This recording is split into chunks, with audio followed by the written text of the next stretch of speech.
স্থানীয় সময় রোববার ভোরে ইসরায়েলের বেন গুরিয়ন আন্তর্জাতিক বিমানবন্দরের পাশে আঘাত হানে ক্ষেপণাস্ত্র।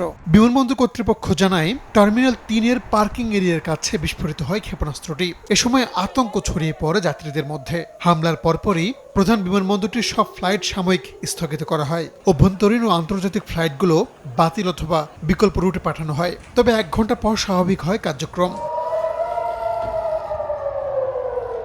হামলায় আতঙ্ক ছড়িয়ে পড়ে ইসরায়েলের রাজধানী তেল আবিবেও।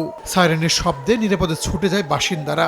টাইম অব ইসরায়েলের খবর অনুযায়ী, ইয়েমেনের হাউথি বিদ্রোহীতে নিক্ষেপ করা ব্যালিস্টিক ক্ষেপণাস্ত্রটি প্রতিহত করার জন্য বেশ কয়েকটি প্রচেষ্টা চালিয়েছে নেতানিয়াহু বাহিনী। যদিও সেটি প্রতিহত করতে ব্যর্থ হয়েছে তারা। হামলার ঘটনায় কয়েকজন আহত হয়েছেন, তাদেরকে স্থানীয় হাসপাতালে ভর্তি করা হয়েছে।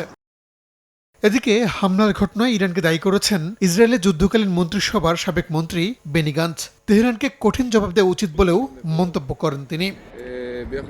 এক প্রতিবেদনে আল জাজিরা জানায়, ইরান সমর্থিত ইয়েমেনের বিদ্রোহী গোষ্ঠীটি সাম্প্রতিক সময়ে বেশ কয়েকটি ক্ষেপণাস্ত্র হামলা চালিয়েছে ইসরায়েলে।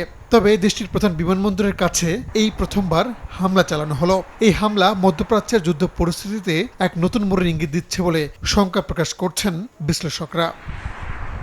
রাহানুল রানা, সময় সংবাদ।